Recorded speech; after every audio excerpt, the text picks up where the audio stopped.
As you just heard, their Messiah will arrive after Christianity is destroyed, which is why the rabbis want to destroy Europe. The End of Days states that when their Messiah arrives, there will be one religion practiced, and that's Judaism. And as you can see over here, let's see what we have.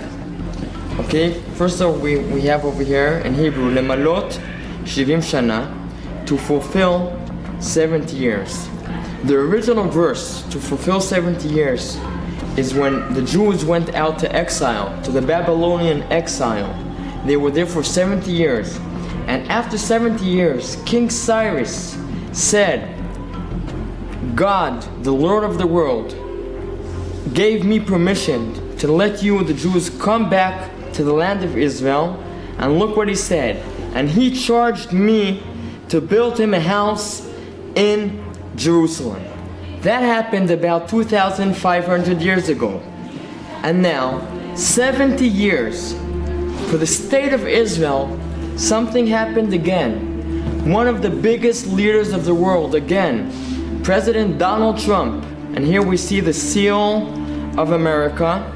He again recognized Jerusalem as the capital of Israel, of the state of Israel, the people of Israel. And he also built a house in Jerusalem.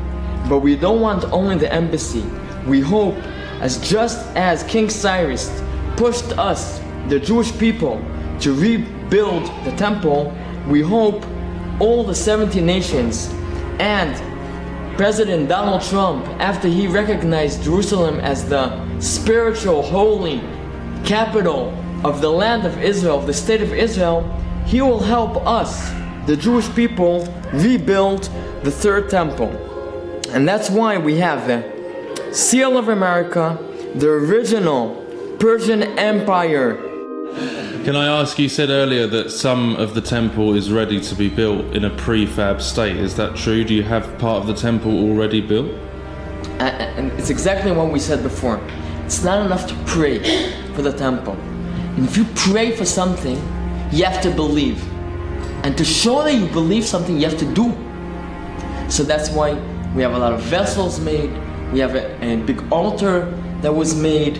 We have programs, and yes, also some of the pieces of the temple, like this blocks itself, can be just transferred exactly like the model we see over here, 15 times bigger than this, and the temple can be built. My temple will be the center of the prayer of the whole world. This is what Isaiah says. So we know will be the future, so we are just marching it. I know it's like a mathematical formula. We're getting closer and closer. Yes, this is the place that will unite the whole world. And yes, the Jewish people have the power to unite the whole world. It's not us, not just the Jewish people, but as long as we are talking the words of Hashem, that's what Hashem is. Hashem Echad, U'Shmo Echad. Hashem is the one which can unite everybody. Messiah will be the judge. You believe the Mashiach ben David is coming to Mashiach this ben David temple? is very soon, and he is a Jew, and he is not Jesus. And if the Christians want to hold it, they can hold it. And Mashiach ben David would potentially be the Messiah that would rule over this unity, this one world unity. The first king we had that was a real king was King David, and we know that the king that will be eventually leading the world will also be from Yehuda, like you said, Mashiach ben David. Or eventually, the leader of the world will be a king, but not a political king, but a spiritual king that will help all of us understand together what we are supposed to be doing in this world. יעבדוך עמים, וישתחוו לחלומי. יעבדוך עמים.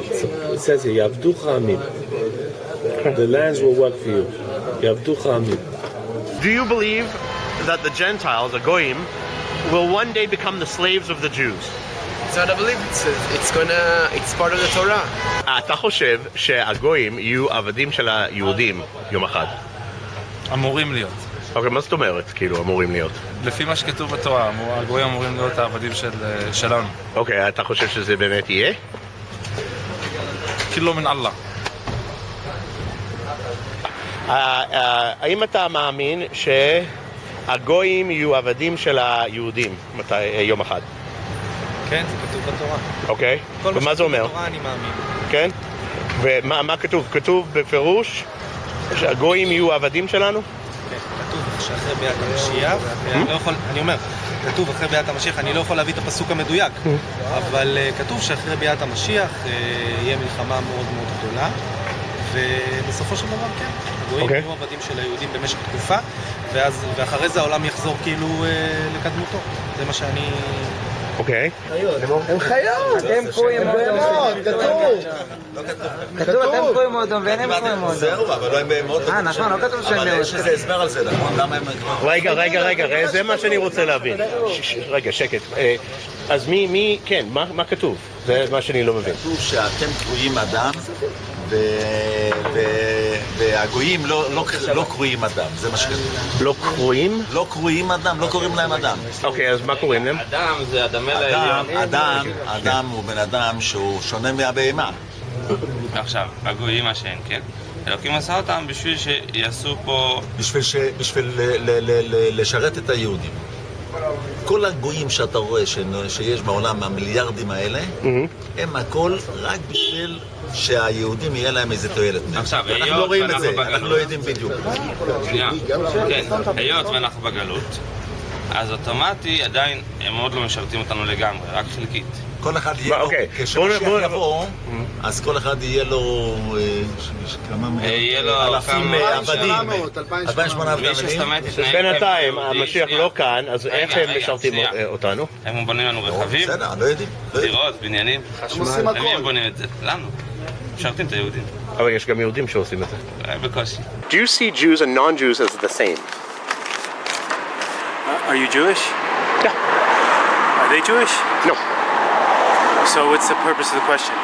People outside want to know, from a Haredi point of view, do you see Jews and non-Jews as the same? I'll answer you politically. In the eyes of I don't want Hashem, political. Yeah, okay, in the fine, eyes go. of Hashem, we all are created. In the eyes of God, we are all created. But as you know, as the Chumash, the Bible says, the Jews are the chosen nation. So you can't exactly consider that when there's testimony from Hashem that we are different.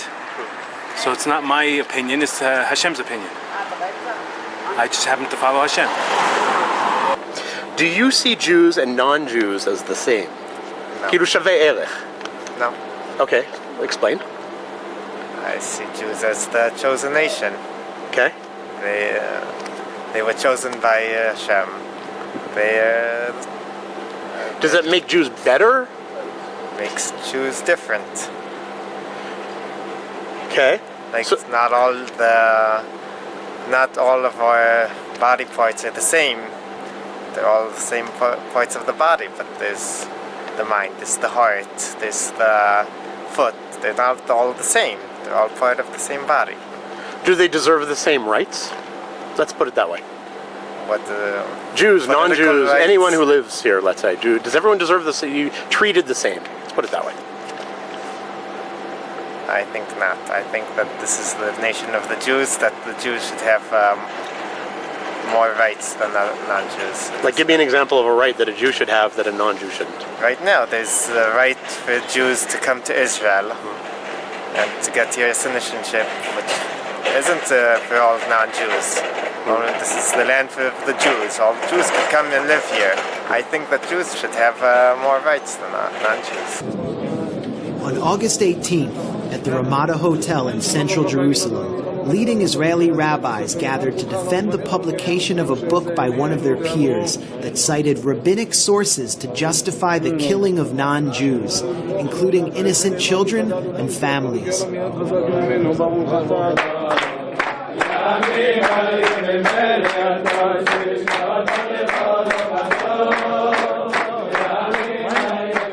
התשובה הייתה פשוטה. כולנו אומרים בהגדה של פסח, שפוך חמתך אל הגויים, שלא ידעוך על ממלכות השם. Pour out your wrath on the Gentile nations that do not acknowledge you, on the kingdoms that do not call on your name. In 1986, Bibi wrote a book called Terrorism: How the West Can Win. In this book, he called for the West to wage war on Cuba, North Korea, Libya, Iran, Syria, Iraq, and Yemen. With the exception of Cuba, all of this is happening today. All of these countries refuse to recognize Israel as a legitimate state. He also lied about Iraq having weapons of mass destruction. This was 15 years before Bush was in office. In 1995, he wrote another book called Fighting Terrorism. In this book, he called for restricting ownership of weapons and tightening gun control for Americans. Undoubtedly, the leaders of the United States in particular could be subjected to a barrage of criticism that they are curtailing civil freedoms and that they are overreacting. They should reject this criticism.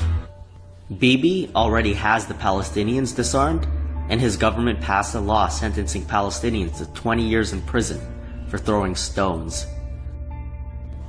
Israel controls U.S. foreign policy, creating all these wars, and is also behind the police state measures. In 1962, Israel's founding Prime Minister David Ben-Gurion explained the concept of a New World Order in Look magazine. With the exception of the USSR as a federated Eurasian state, all other continents will be united in a world alliance, at whose disposal will be an international police force. All armies will be abolished, and there will be no more wars. In Jerusalem, the United Nations, a truly united nations, will build a shrine of the prophets to serve the federated union of all continents. This will be the seat of the Supreme Court of mankind to settle all controversies among the federated continents, as prophesied by Isaiah. Zionism has nothing to do with Judaism? Think again. What Ben-Gurion said here was based on Judaism's end-of-days narrative, which we'll read off of Chabad's website. One of the principles of Jewish faith enumerated by Maimonides is that one day there will arise a dynamic Jewish leader, a direct descendant of the Davidic dynasty, who will rebuild the temple in Jerusalem. All the Gentile nations of the world will recognize Moshiach to be a world leader and will accept his dominion. In the Messianic era, there will be world peace, no more wars. It also says nor famine and in general a high standard of living, but that's only for Jews. But can you, okay, so, because I've heard other things, other religious groups, not you guys, who will say things like when the Messiah comes, that non-Jews will end up being like slaves to Jews and things like that. Is that part of, like, where does that come from? What you're saying is correct. What you're saying is correct. Rabbi Yisrael Ariel, founder and head of the Temple Institute, called for the genocide of Muslims and Christians who don't forfeit their religion. When these rabbis talk about peace, that means peace for the Jewish people. He said, what is meant by peace? Maimonides says that they must agree to follow the 7 Noahide laws, meaning you ask them, do you follow the 7 laws? If so, we allow you to live. If not, you kill all of their males by sword. You only leave the women. How do you leave them? They must all agree to follow the 7 laws, and that this is how you impose the 7 laws on that city. We will conquer Iraq, Turkey, we will get Iran too. We will impose the 7 Noahide laws on all of these places. You say, I call upon you in peace. If they raise the flag of surrender and say from now on there is no more Christianity, no more Islam, the mosques and the Christian spires and their crosses come down, from now on we follow the 7 Noahide laws. Ariel went on to suggest that the Jewish people should also kill President Barack Obama. Therefore, Maimonides says that if you see a person in the street who does not follow the 7 laws, this is what he says, if we have the might, you have to kill him. If you catch Obama on the street, and you know that he does not follow the 7 laws, etc., a man in the audience interjected, you are commanded to kill him. This is what ISIS is doing in the Middle East with Sharia law, executing Muslims and Christians, then being treated at hospitals in Israel. The Jewish supremacists who control our governments also want to enforce Noahide laws on us. Rabbis Yitzhak Shapira and Yosef Elitzer wrote in King's Torah, it is permissible to kill the righteous among Gentile nations, even if they are not responsible for the threatening situation, adding, if we kill a Gentile who has sinned or has violated one of the 7 commandments, because we care about the commandments, there's nothing wrong with the murder. Remember former Chief Sephardic Rabbi Obadiah Yosef? Well, his son Yitzhak Yosef is now the Chief Sephardic Rabbi of Israel, and he said that non-Jews are forbidden from living in the land of Israel, adding that some non-Jews live in Israel to serve the Jewish population. Bibi's wife, Sarah, is being sued for treating her staff like slaves. What do you want, Goy? What do you want, Goy? Okay, he's the driver. He's the Goy! Okay. He better be the driver. Why wouldn't you drive you around? Why wouldn't you drive your fucking car around? I'm calling the Mashiach to kill you. Serve the Jews or die. There was an ad on a bus in Israel, and Jewish-owned Mondowise has provided us with a translation. Statement of the Kingdom from the teaching instructions of the Lubavitcher Rabbi. The Gentile does not want anything. He waits to be told what the Jew wants. Leviticus 25:44. Your male and female slaves are to come from the Gentile nations around you. From them you may buy slaves. Verse 45. You may also purchase the children of temporary residents who live among you, including those who have been born in your land. You may treat them as your property. Verse 46. Passing them on to your children as a permanent inheritance. You may treat them as slaves, but you must never treat your fellow Israelites this way. This is slavery in the Torah, not the Talmud. No such thing as an Israelite slave. A great example of this would be Israel's prostitution industry, which consists of Eastern European sex slaves trafficked into the country.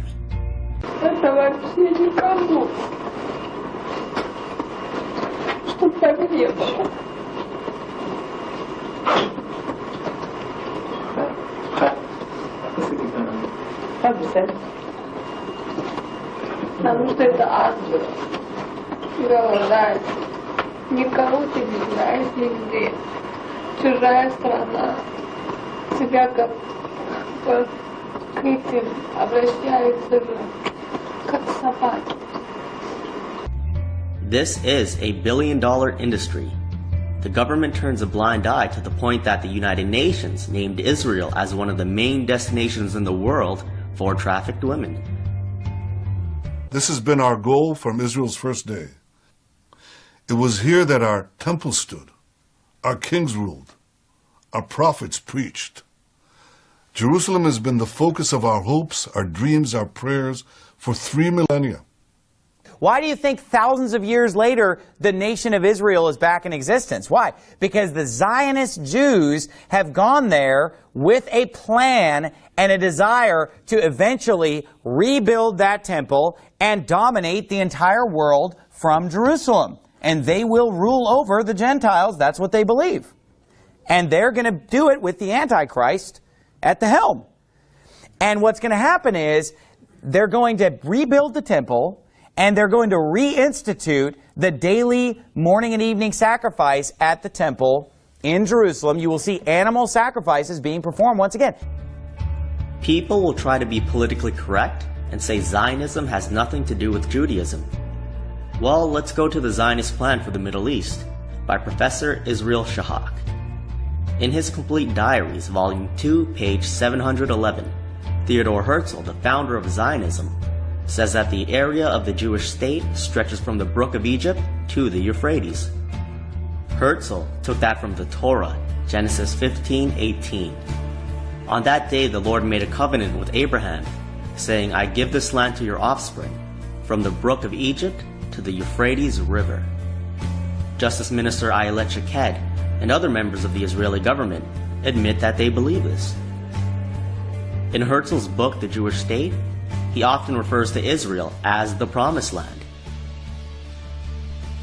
Here's a quote from Abraham Isaac Kook, the chief rabbi of British Mandatory Palestine. From Zion will come forth Torah. What we're seeing is, through Zionism, Jewish extremists are fulfilling the Torah. בסדר, אנחנו ניתן לכם לחם, אבל אנחנו, זה אדמה שלנו, לא ניתן לך... מותק, אמרנו שיש רוב ויש שתי מדינות, מדינה ב-77, خلينا نحكي الله. תלך תעשה לחם במדינה שלך. פה זה המדינה שלי. לא, זה לא נכון. פה זה ארץ ישראל. לא נכון. פה זה ארץ שלי. וזה של אבא שלי, האדמה הזאת היא של אבא שלי, והנה, האדמה הזאת היא לא של אבא שלי. של אבא שלי. האדמה הזאת... הנה, יש לי ניירות, זה של אבא שלי. האדמה הזאת זה שלנו, של ארץ ישראל, של יהודים. אתה יודע טוב. הקדוש ברוך הוא נתן לנו, ברצונו הקדוש ברוך הוא נתן לנו.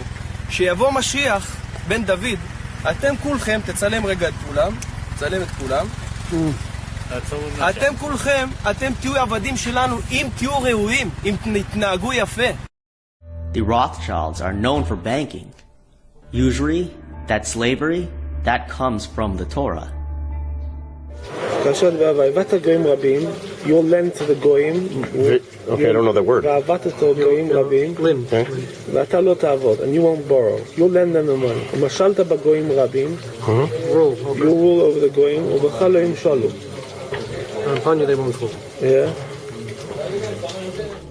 Genesis 17:10. This is the covenant that you and your descendants must keep. Each male among you must be circumcised. Verse 11. You must cut off the flesh of your foreskin as a sign of the covenant between me and you. This is circumcision in the Torah, and it's actually mandatory for Jews in Israel. A woman was fined $140 for each day she refused to circumcise her son. So if you don't want a man sucking on your baby's penis, you will be fined until you agree to it.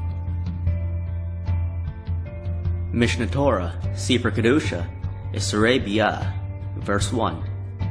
When a Jew engages in relations with a woman from other nations, taking her as his wife, or a Jewess engages in relations with a non-Jew as his wife, they are punished by lashes. According to scriptural law, as Deuteronomy 7:3 states, you shall not intermarry with them. Do not give your daughter to his son, and do not take his daughter for your son. Verse 10.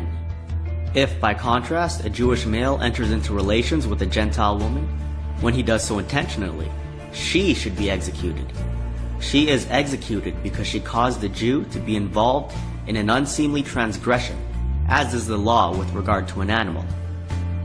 This applies regardless of whether the Gentile woman was a minor of 3 years of age. She is executed. Intermarriage isn't just outlawed in the Torah, it's also banned in Israel. The Israeli government also banned an Arab-Jewish love novel, claiming it threatens Jewish identity. A lot of people don't know about this because Jews run Hollywood, and they keep coming out with movies about how evil whites were, not allowing intermarriage and whatnot, doing all they can to keep this bogus white supremacy narrative alive, when in fact it is Jewish supremacy that is alive and well. But you're the one who finds it impossible to accept both Zionism and democracy in the same state. Anyone does, because Zionism, the very definition of it, is the creation of a Jewish state. In fact, Israel is defined in its Declaration independence as the Jewish state. In Israel, they even segregate maternity wards. Israeli lawmaker Bezalel Smotrich's wife was secretly recorded by Channel 10, and she said, "Whoever is not a Jew is problematic for me. The first moment when a child enters the world is a holy moment, pure, Jewish. I really wanted Jewish hands to be the first to touch my child." Israel is illegally occupying the West Bank, bulldozing Palestinian homes, and then building neighborhoods where only Jewish people can live. They are building Jewish-only roads on stolen land. They have separate schools for Jews and separate schools for Arabs, which do not receive anywhere near the same amount of funding. The few mixed schools that they have get firebombed by Jews. The 2 Israelis arrested spray-painted, "There's no coexisting with cancer," and assimilation, and there's no such thing as coexistence. Jews have been kicked out of their host country all throughout history, and one of the reasons was because they never assimilated. This comes from Judaism. can we invite our non-Jewish friends and family to our house, or can we go to their house and celebrate Thanksgiving? The Gemara in Masechet Avodah Zarah says no. It says no. Not allowed. Doesn't matter whether it's Thanksgiving or it's a regular meal. Not allowed. Why? There's an issue of having these type of meals because chas v'shalom you get so comfortable that you marry their daughters or their sons. You're not supposed to have meals together. So can you have turkey? Enjoy 2 turkeys. Enjoy the turkey. Can you have the interfaith peace? Absolutely not. Absolutely not. It's not my rule, it's Gemara. It's Torah. But can you see it from their perspective, if some of them have lived here for generations, how they might feel like this land belongs to them? I don't care. I mean, according to the Torah, this is Eretz Israel. It belongs to us. I mean, you don't think there's any way that Arabs and Jews can live here in peace? No. They don't have the right to stay here. גוי ויהודי אסור להם לאכול אפילו על אותו שולחן. אנחנו לומדים ככה מהתרבות הרעה שלהם It's all according to him. I don't care anything else. This is all. You don't care matters. about laws, you don't care about like human rights or any of that, it's all according to the Torah. The Torah has also human rights. The real human rights. You know, in the end, after we build our big בית מקדש, המטרה הגדולה היא להיות אור לגויים. A settler opened fire with an automatic rifle in a crowded mosque in the West Bank town of Hebron. At least 40 Palestinians were killed, scores more wounded. An American-born Jew, Baruch Goldstein, was himself a part-time soldier, although he worked primarily as a doctor at a nearby Jewish settlement. He was always there for anybody that was sick. Okay, he refused to treat Arabs. Palestinian fury as the victims of the mosque massacre are rushed to hospital in Hebron. Just minutes earlier, these people had been praying, celebrating the Arab fast of Ramadan. They were mercilessly gunned down by an Israeli settler.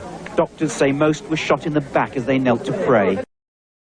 What he did was something which is a loyal act of heroism on behalf of the Jewish people. Do you consider Dr. Goldstein a martyr, a hero? Yes.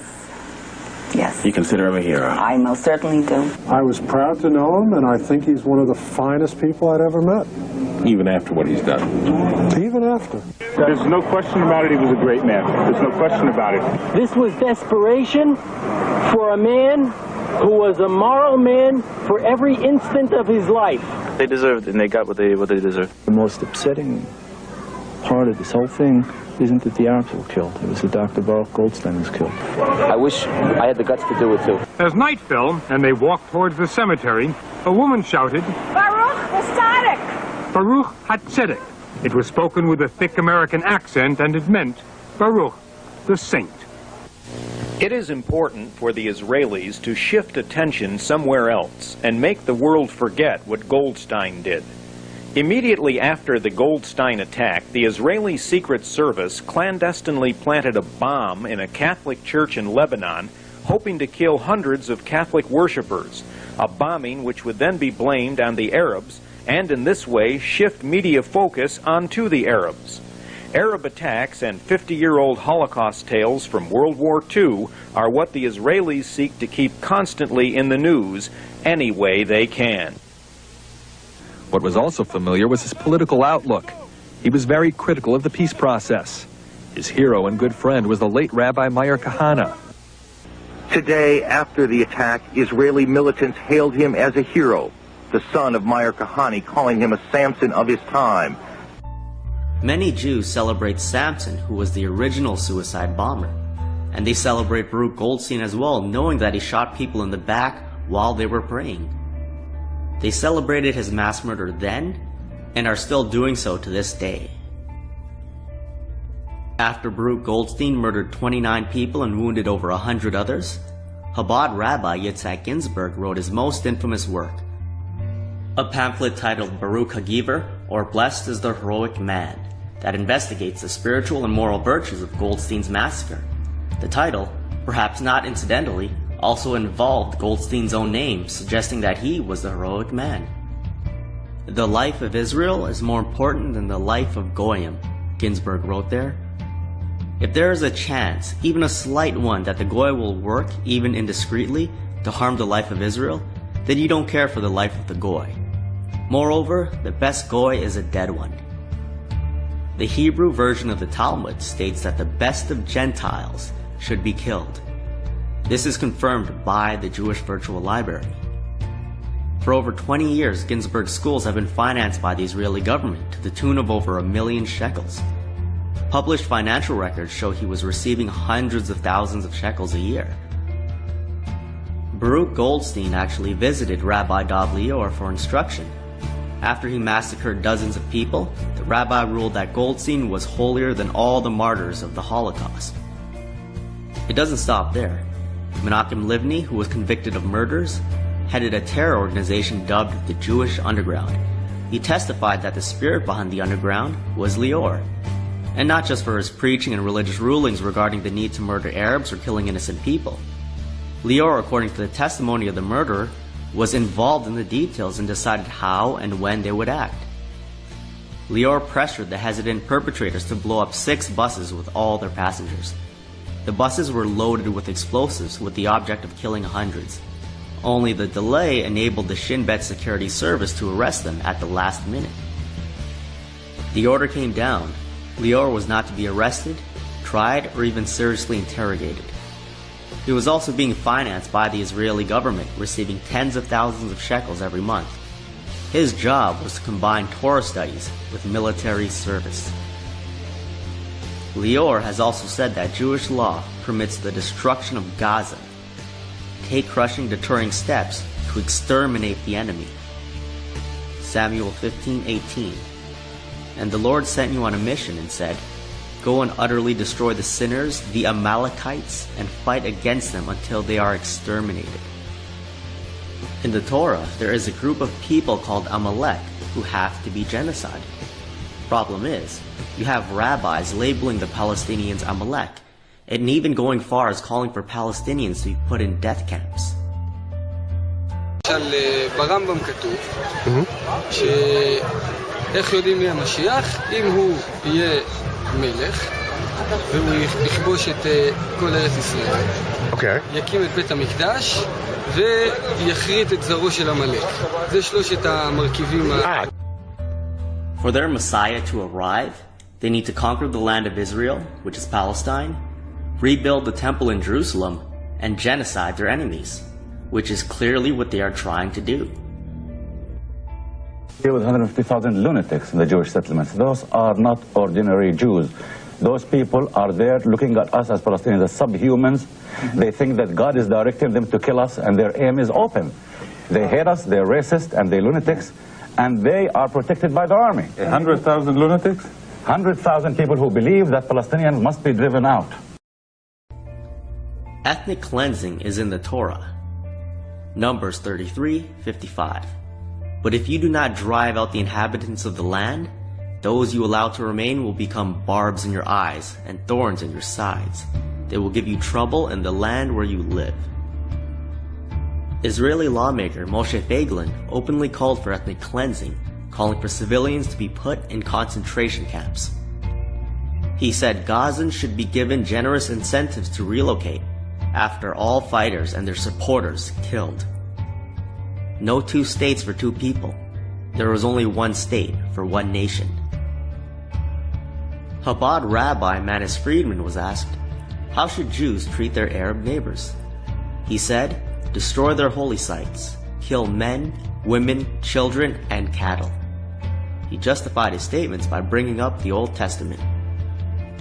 Deuteronomy 2:34.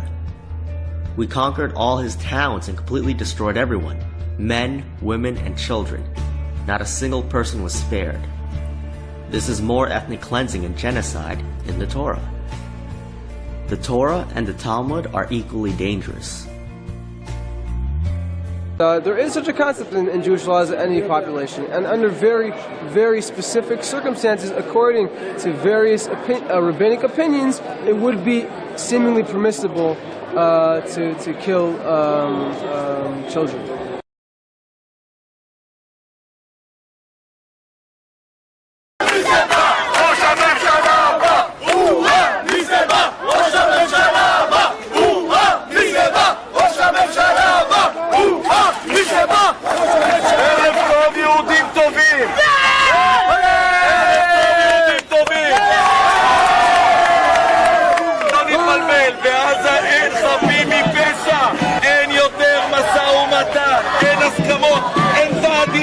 אין הודנה, מורידים אותם על הברכיים ונותנים להם בעיטה באחוריים.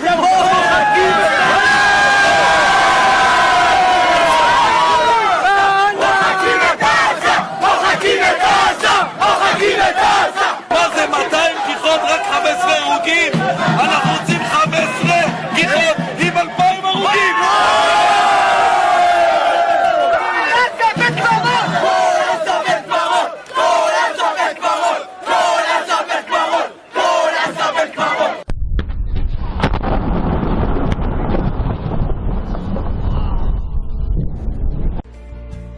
You have rabbis, the Israeli government, and their military saying there is no such thing as innocent civilians.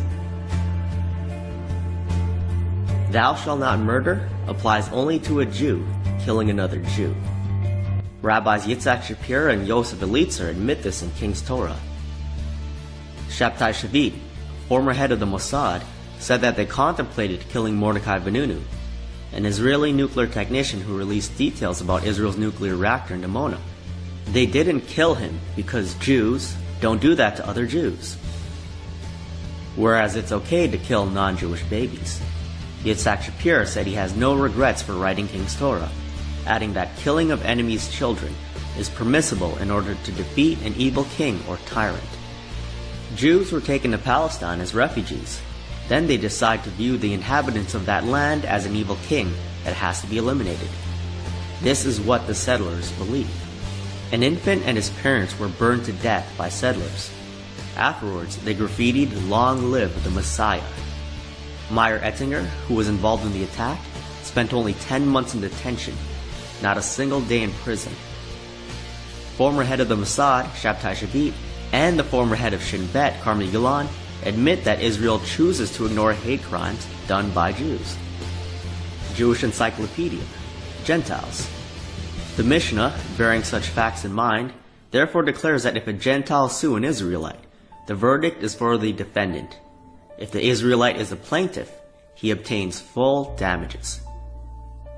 The infant was only 18 months old, and Jewish supremacists celebrated the murder.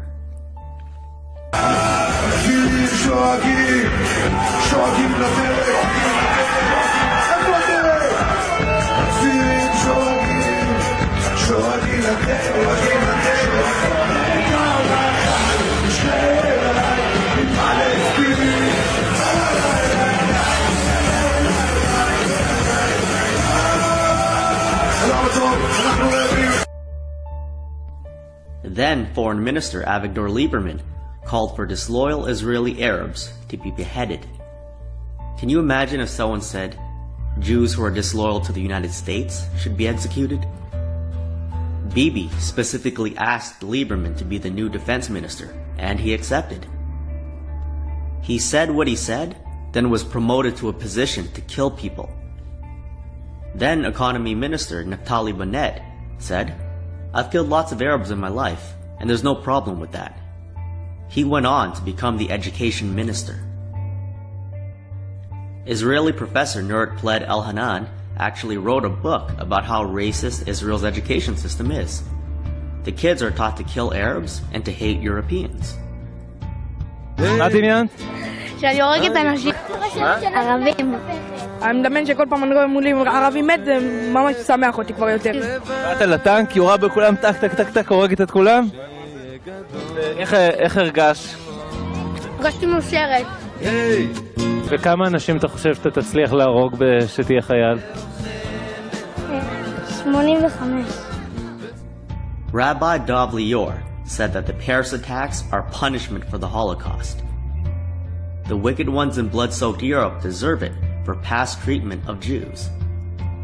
At Auschwitz, Bibi said the same thing, adding, "Remember what Amalek did to you."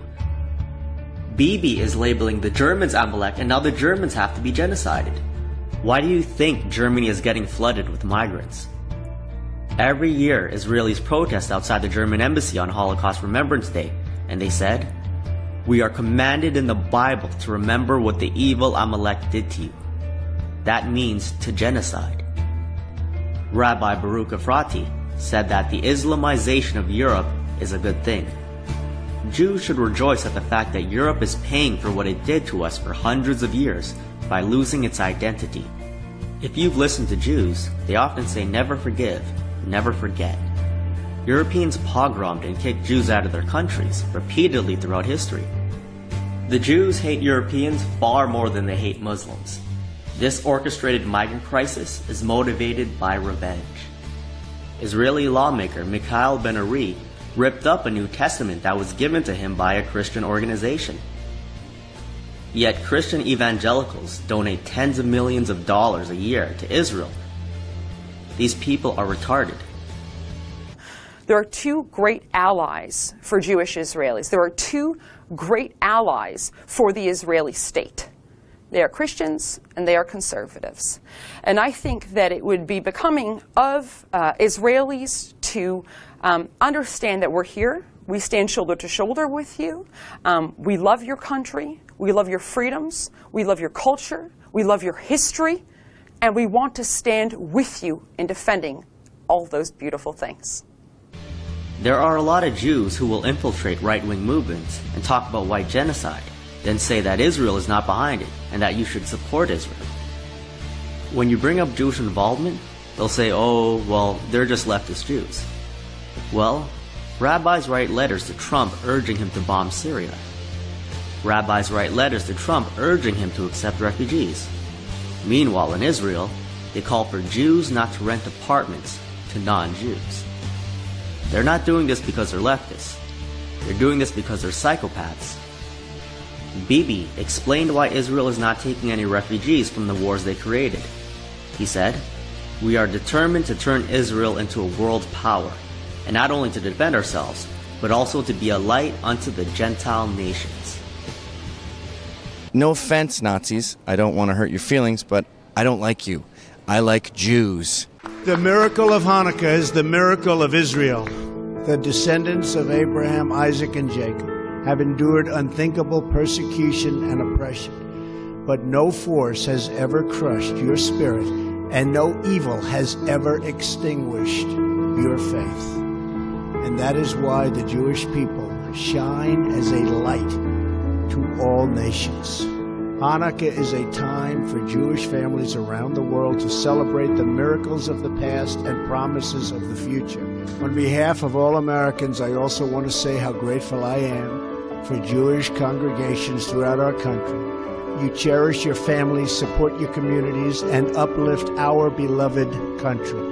Today, our nation is stronger, and our world is more full of promise because of the Jewish people, the state of Israel, and the faith that burns so brightly in your hearts. May you all have a truly blessed and happy Hanukkah. God bless you, and God bless America. Jewish supremacist Shalom Rubashkin systematically defrauded a bank for $35 million in loans and was sentenced to 27 years in prison. He was a member of Chabad Lubavitch, and they started a campaign for his release. Next thing you know, Trump commutes his sentence, despite the fact that he employed hundreds of illegal immigrants. 76% of the 968 agri-processors' employees were found to be using false or fraudulent social security numbers that were allegedly supplied by plant management. Agri-processors also pled guilty to 83 counts of child labor violations. In kosher slaughter, you see how they treat cattle, and it's very similar to how they treat Gentiles in occupied Palestine. Rubashkin was enforcing slave labor. This is what they want for us when their Messiah arrives. That's not all. Feds even found a meth lab at the kosher plant. Rubashkin's son-in-law was a pedophile who pled guilty to sexually assaulting 2 boys. And Hashem wrote in the Torah like this, Hen goyim kemar midli, ukeshachak moznaim nechshavu. Translation, the difference between a Jew to a goy, to a non-Jew, and we are talking now even the most righteous goy, not an idol worshipper, a great Gentile person, great personality, loving Jew, respecting God, everything fine with him. But this is a Jew compared to him, according to the book of God. The Jew is like the water that you bring from the lake in the bucket. And the Gentile is the few drops that stick to the side of the bucket when you put it down. This is the comparison of God between the Jew to a non-Jew. And again, I'm not making it up. I'm giving you the source. Isaiah chapter 40, verse 15. Go and check. In any language you want, it's the same meaning. Based Jewish supremacist Dennis Prager writes articles saying, yes, Jews are the chosen people. Deuteronomy 7:6. For you are a people holy to the Lord your God. The Lord your God has chosen you out of all the people on the face of the earth to be his people, his treasured possession. This is in the Torah. A month ago, it was discovered that 70% of the Israelis believe that they belong to a chosen people. 70% of Israeli Jews believe that they are God's chosen people. 70%. The Rebbe, Menachem Schneerson, wrote in Hatanya, chapter 49, 2 contrary types of souls exist. A non-Jewish soul comes from 3 satanic spheres, while the Jewish soul stems from holiness. As has been explained, an embryo is called a human being because it has both body and soul. Thus, the difference between a Jewish and a non-Jewish embryo can be understood. Source: Jewish Fundamentalism in Israel by Professor Israel Shahad. Bibi has also quoted the Rebbe at the UN. Rabbi Yitzhak Shapira explains the distinction between Jewish and Gentile blood. There is reason to kill babies on the enemy side, even if they have not transgressed the 7 Noahide laws. Because of the future danger they may present, since it is assumed that they will grow up to be evil like their parents. So they just assume all Gentiles are evil in nature. Gentiles will kill you. Gentiles will kill you. Back to Chabad Rabbi Yitzhak Ginsburg. In 1989, 30 of Ginsburg's students went on a rampage in the village of Kifl Haaretz, near Nablus, shooting and killing a 13-year-old Palestinian girl. Ginsburg testified on their behalf in an Israeli court, saying, "It should be recognized that Jewish blood and a Goy's blood are not the same." At Baruch Goldstein's funeral, Rabbi Yaakov Perin said that 1 million Arabs are not worth a Jewish fingernail. Rabbi Eli Ben-Dahan said about Palestinians, "To me, they are like animals. They aren't human." Bibi promoted him to Deputy Defense Minister, a position to kill people. After Alor Azaria was filmed executing a Palestinian who was already down, Ben-Dahan proposed a bill that would extend the immunity privilege granted to IDF soldiers for actions committed during military operations. Basically, a license to kill. Alor Azaria actually criticized Bibi in 2014 for considering a ceasefire with Hamas. He wrote on Facebook, "Kill them all," and Rabbi Meir Kahana was right. His mother added, "Death to those who harm Jews. Enough with the humanism. If needed, kill women and children." What this Jewish supremacist family doesn't understand is that they are illegally occupying the Palestinians' land. Alor executed the man in Palestinian territory and also admitted that he wants to kill them all. The hierarchy of the human species as told by Eli Ben-Dahan. A Jew always has a much higher soul than a goy, even if he is a homosexual. Rabbi Abraham Isaac Kook wrote in Arat Yisrael, "The difference between the Jewish soul and the soul of all the Gentiles is greater than the difference between the soul of a man and the soul of an animal." Rabbi Stephen Przansky, "There is a war for the land of Israel that is being waged, and the Arabs who dwell in the land of Israel are the enemy in that war and must be vanquished." At a certain point, the unrestrained behavior of unruly animals becomes the fault of the zookeeper, not the animals. He's a rabbi living in America. He's not even an Israeli politician. He also wants a third temple to be built and suggests moving the Al-Aqsa Mosque to Israel's best friends in Saudi Arabia. Meir Turgeman, the mayor of Jerusalem, where the U.S. Embassy is being moved, also called the Palestinians animals. "We lived in false hope that if we would help them, they would change their animal behavior." Ayelet Shaked, while serving as an Israeli lawmaker, she called for the genocide of Palestinians and was promoted to Justice Minister by Bibi. She wrote on Facebook, "They are all enemy combatants, and their blood shall be on all their hands." Now this includes the mothers of the martyrs, who send them to hell with flowers and kisses. They should follow their sons. Nothing would be more just. They should go, as should the physical homes in which they raise the snakes. Otherwise, more little snakes will be raised there. She is highly popular with Orthodox Jews. Jewish Encyclopedia, Gentiles.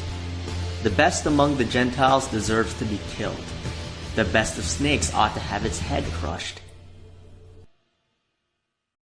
Former Chief Sephardic Rabbi of Israel, Ovadia Yosef. "How can you make peace with a snake?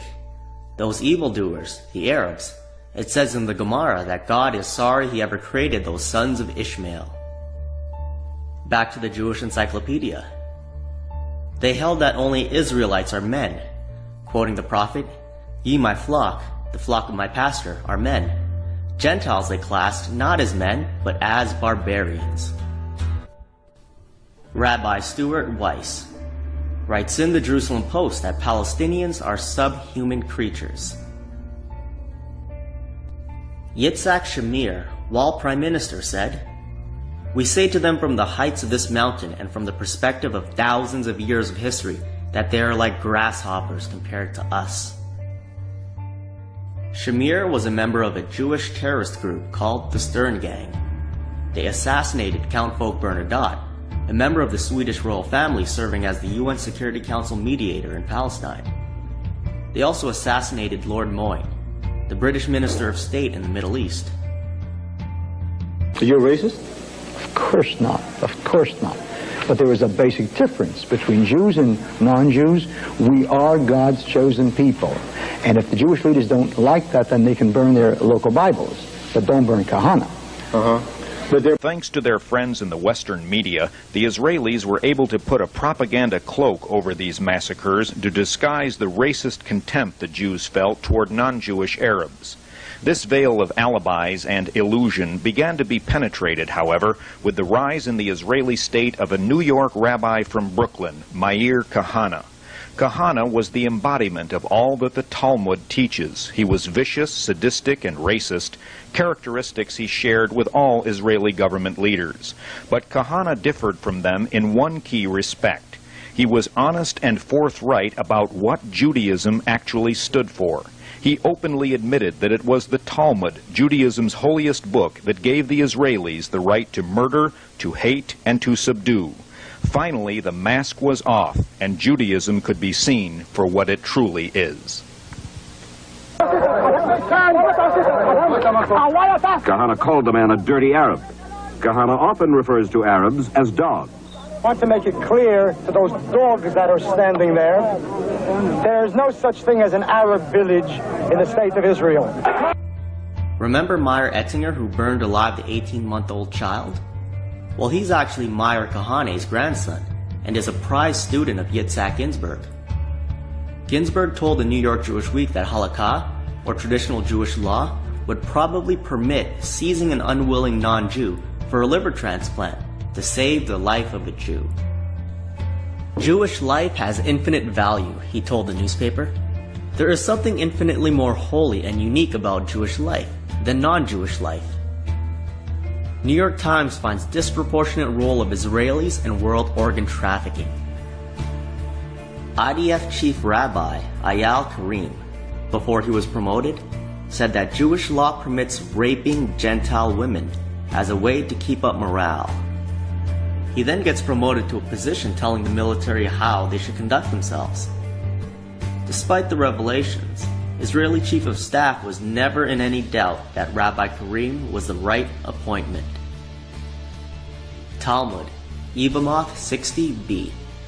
It was taught, Rabbi Simeon ben Yohai stated, a proselyte who is under the age of 3 years and 1 day is permitted to marry a priest. Ketubath 11b. When a grown man has intercourse with a little girl, it is nothing. For when the girl is less than this, it is as if one put the finger into the eye. Bibi said that the basis for Israeli law should be the Talmud. Just imagine living in a world where rabbis can do whatever they want. They directly rule over the Palestinians, and once that temple is built, they'll directly rule over us. Israeli journalist Israel Shamir wrote in his book Part A, Palestine is not the ultimate goal of the Jews. The world is. They are obsessed with ideas about race. In their speeches and writings, they spread beliefs in racial purity and in the superiority of God's chosen people, what you can call the master race. They pronounce that this race must remain pure in order to one day take over the world. When Ben-Gurion announced plans to rule the world from Jerusalem, calling for a world alliance and no more wars, that always included Russia. Some people will say, oh, but the Jewish media is against Russia. That media isn't pushing Israelis to go to war with Russia. It's pushing Americans to fight a war that they are not going to win. As you've heard earlier, the rabbis want a large war. When the dust settles, Putin will be fine, whereas the United States will be bled dry, just like Germany after World War I and the Treaty of Versailles. Israel will take its place as the new superpower. As the prophet Isaiah said, "Unetaticha or lagoyim, liot yeshuati ad ktseh haaretz." I have made you a light unto the nations, bringing salvation to the ends of the earth. Today, 2,700 years after Isaiah spoke those prophetic words, Israel is becoming a rising power among the nations. And at long last, its light is shining across the continents, bringing hope and salvation to the ends of the earth. It's very important for us to recognize that we possess a great treasure. The capacity to innovate is a great treasure of profound economic value in today's world. We have the economic future of the world in Israel. The true wealth is in innovation, the spark of genius embedded in our people, into innovation, entrepreneurship. And there's a revolution taking place. This couldn't happen at the better time. Look at the 10 leading companies in 2006. 5 energy companies, one IT company, Microsoft. And a mere 10 years later, 2016, a blink of an eye in historical terms, it's completely reversed. 5 IT companies, 1 energy company left. You know these companies, Apple, Google, Microsoft, Amazon, Facebook. Guess what? They all have research centers in Israel. All of them. Major research centers. And they're not alone. There are hundreds more. And there's a reason. Something is going on. It's a great change. It's a shift from the old world to the new world. Here's the old world, okay? That's the old world. That's all of 10 years ago, okay? Here are the 10 leading companies in the world. They include 5 energy companies, 1, 2, 3, 4, 5, and 1 IT company. Now shift forward 10 years, which is nothing, it's a blink of an eye, and you see this most amazing change. All of these new companies, all of them, top 10 companies, have major research centers in Israel. Not research centers, major research centers in Israel. These are some of the 300 that do. And in some of them, for some of them, these research centers are the most advanced that they have outside their home country. This revolution that you're seeing from 2007 to 2017 is a revolution that is changing our world both economically and in terms of security. I think it'll also change our politics. And what it is basically the meeting ground between big data, IT, and connectivity. Everything is being driven from this nexus. Everything. Everything. Israeli technology is driving the world. Israeli technology is driving the world. It's the confluence of big data, connectivity, and artificial intelligence. Okay? Did you get that? That tall tower there is the United States. The United States is bigger than Israel. But it ain't that much bigger than Israel. And Israel is number 2. Israel is 1/10 of 1% of the world's population, and we are receiving 20% of the global share in private cybersecurity investments. That's 200 times our weight in the world. What this revolution is doing, big data, AI, and connectivity, is allowing small countries to be big countries. It depends if you have the brains and the system. In order for this to grow, we want to have this as a huge business. We want our position in the world to continue. And we look ahead with pride to the remarkable contributions Israel will continue to make to all nations. I went to school in Cambridge, Massachusetts, and MIT, and I lived in student housing. I used to go every day down to student housing, it's called Eastgate, to go to the Sloan School. So you go down the elevator, walk along the sidewalk to get to the business school, and on the other side of the street, I see this big, ugly warehouse, opaque windows, bars on the windows. Now this is in the MIT campus. MIT is, they have IMP buildings, beautiful buildings, and what's this ugly warehouse doing there? And they said, well, that's CIA, NSA, that's the first time I heard NSA, the words. And of course what it was a government intelligence investment smack in the center of academia, which produced Route 128, which produced Route 495, and the same thing happened in Stanford, exactly the same thing, and produced the Valley. So my idea is, why don't we do that here?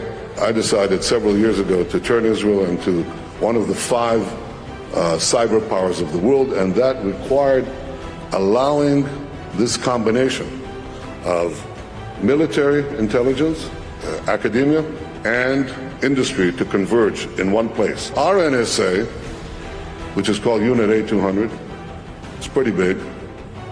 How big do you think it is? Well, I'll give you a hint. America, the United States, is about 42 times the size of Israel in terms of population. So how much bigger do you think the American NSA is relative to the Israeli NSA? It's not even 10 times bigger. You know the 5 eyes? Israel is the 6th eye? No, Israel is the 2nd eye. Israel is the 2nd eye. So we have a tremendous sunk investment, whether we like it or not. To survive, Israel is not that big a country, but it has to have a very big defense capability. So to survive, we need a very big head. Very big head. And this head, we invest in. We take our brightest people and put them in. We look at the entire population. We go into the high schools. We're going to go into kindergartens very soon. So we need the smartest people. We put them in this. They run on the information networks, and then it develops into a business, enterprises, if we allow the graduates of our military units and our intelligence units to create companies and allow the graduates of our security services to merge into companies with local partners and foreign partners. Israel had technology. It had technology because the military, especially military intelligence, produced a lot of capabilities. These incredibly gifted young men and women who come out of the army or the Mossad. They want to start their startups.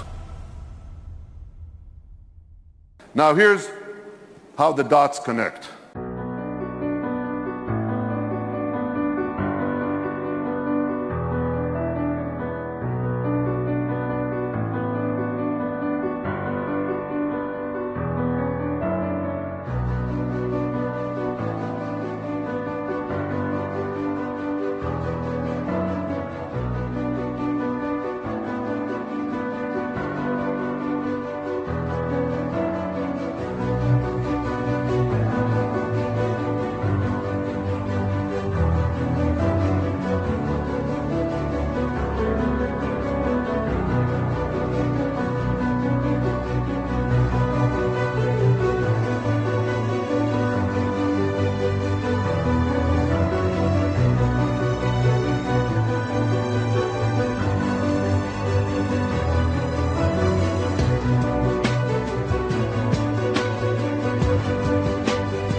Nobody has ever analyzed why the German nation that had more Nobel Prize winners and more famous researchers and scientists and was one of the best educated countries in Europe turn on the Jews. Why did these good Germans turn on the Jews?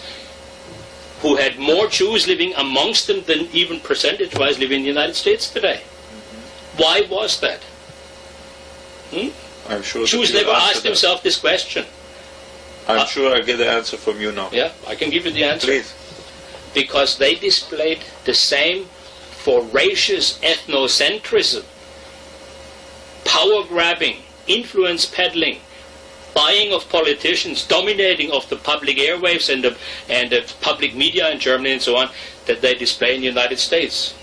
And I'm not much of a prophet, but that much I can say based on history, that in the United States, mark my word, you will have Weimar conditions and you'll have solutions to the Weimar conditions that will be very similar to what happened in Germany. In the United States, there are enough guns out in the street and enough lawlessness in the public and a revolutionary spirit that founded that republic. My father is a retired FBI agent. I'm not working with him or anybody else on this. I'm speaking from my heart. I was a witness to this. I'm not a crisis actor. I'm not a crisis actor.